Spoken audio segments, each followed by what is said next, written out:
If you've been looking for a 24-inch budget gaming monitor, the ViewSonic XG2431 is basically your best option. For $230 USD, you get a great 1080p 240Hz IPS panel with great color accuracy and very low response times. But what makes this monitor special at this price range is the backlight strobing mode, which is usually associated with more expensive esports monitors. Don't worry, if you don't know what backlight strobing is, it basically works by turning off the backlight between each screen refresh, giving you a cleaner image with less ghosting. And this specific monitor with the backlight strobing turned on reminded me of my OLED monitor because of that very low ghosting, which is a really good sign. And yeah, I've been really enjoying playing video games on this monitor. Everything is very responsive and very smooth. The motion clarity is amazing, as I mentioned, and it feels very similar to my OLED monitor, which is a really good sign for a $230 monitor. The backlight strobing mode on this monitor has 4 different settings, but the only 2 usable settings are light and normal. Because with the backlight strobing mode turned on, you actually lose some brightness from the display.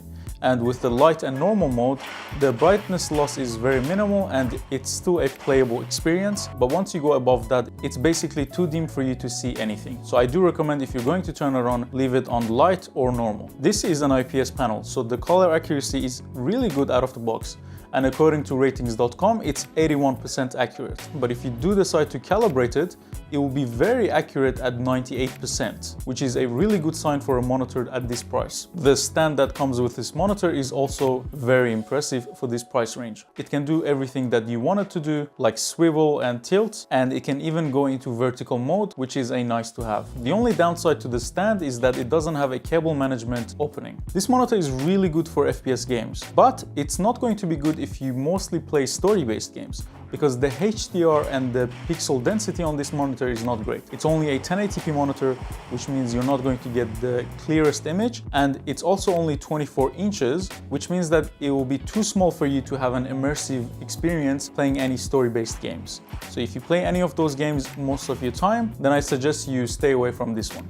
But if FPS games is mostly what you play, then this is going to be a really great choice. This monitor is also not going to be good for people that do work during the day. So if you edit videos, do any type of creative work, this monitor I do not recommend, because it's only 1080p with 24 inches, so you're not going to have much space to do much productive work, and it's not going to be pixel dense enough for things to be sharp. So if you plan to do creative work with this monitor, I suggest you look somewhere else. In conclusion, if you're looking for a 24-inch budget gaming monitor and you play mostly competitive games, then this is a great choice. But if you like to play story-based games and want a great HDR experience, or if you do some creative work, then I suggest you look somewhere else.